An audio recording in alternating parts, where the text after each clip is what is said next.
So we have these gussets. Where is that? Right there and right there. I got them fit up, so I tried to do a little bit of research. This is where it kind of gets difficult. So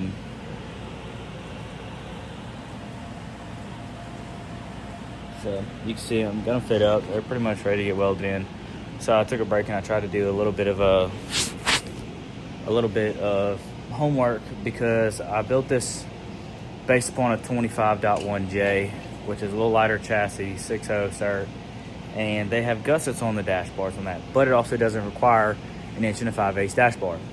So I had 25.1 in mind when I was looking at schematics and diagram stuff, but I built it to basically 25.2 spec. So everything on 25.1 that could be smaller tube, that's normally bigger on a 25.2, which is good for heavier weight. I went ahead and upgraded them anyway. I want to be as safe as possible. It is what it is. We'll just have to turn the boost up a little bit. But I wasn't sure if I needed those there, since I did do the large dash bar. Kind of had some mixed reviews, and at the end of the day, we're just not gonna do the gussets not there and need them. So we're just gonna do the gussets. The boss is here. So we did the gussets. 25.1 has them, 25.2 doesn't. So you do this at your own discretion. We went overkill on everything else, so we might as well just put them in. I was gonna leave them out because I think it's gonna make, if I put a dash in here, a little pain in the ass, but we might not have to run a dash at all. So anyway, we're gonna weld them in here and I'll show you how it turns out. All right, guys, we got these gussets that I talked about.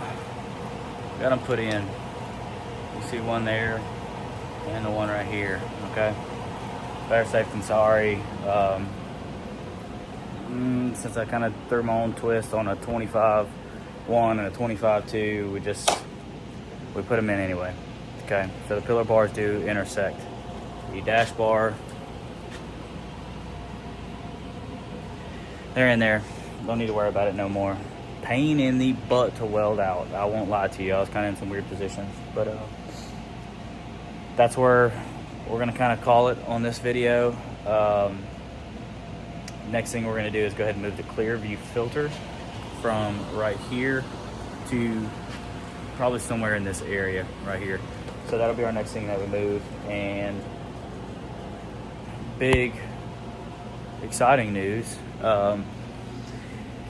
we did finally sell our motorhome that I bought from a fellow racer years ago, and it was a salvage title deal. That's the only way that I could afford one, to be honest with you, because I'm a normal guy. We fixed it up, spent a bunch of time and a bunch of money fixing it up, making it ours, and it's been great to us. But an opportunity came up from another really good friend of mine. He got in an accident with his, and they totaled it out. Now my ears are going up. You got my attention, and this is a bigger unit than ours, more power, less miles, the whole 9 yards. So the price was right. I could get into that deal for what I could sell mine for, so it was a no-brainer. I'm gonna go ahead and put a picture down below so y'all can tell me I'm crazy or not. I'll show you the damage on it. So we're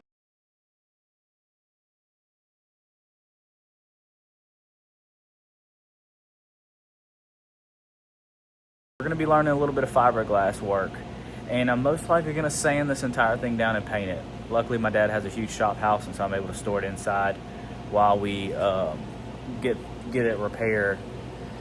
But I've never done any of that before. So much like this deal right here, we're gonna learn things the hard way, and that's what we have to do, because we can't afford to just buy this stuff done. We can't afford to go buy a nice new Tiffin motorhome that's ready to go. It's just not in the cards for us. Maybe one day if I magically hit success, sure, but we're just gonna make it work in the meantime. So I'm gonna kind of post a picture of the damage. I'll post a picture of the new one, and drop a comment. Let me know what you think. This will pull away from this a little bit, but we got to get it going. So we're gonna get that one done up and try and work on this in between a little bit. So I don't think it's gonna take that long, but again, I've never done fiberglass work. or any of that stuff. So if any of y'all have any tips or tricks, feel free to drop a comment. I've watched tons of YouTube videos. I'm YouTube certified, I feel. But yeah, dash bars was something I was kind of sweating on this for, I don't know why. But the mold is coming along for the front end. He's sending me updates and staying in contact with me. So we'll be driving to Florida to pick it up because I don't trust freight. Just pull a trailer. I mean, costs a little bit of fuel, but if freight tears up this front end, that just puts us months behind, and I don't want to be that way. So yeah, I'll show you the motorhome, and then we'll get moving on relocating this ClearView, and then keep on moving to other things until the front end shows up. So excuse me, I'm yawning. Yeah, check out this motorhome. Let me know what you think, and as always, I appreciate all y'all following along. I know it's kind of a little slow, but work with me here. I'm trying. But anyway, all right, appreciate y'all.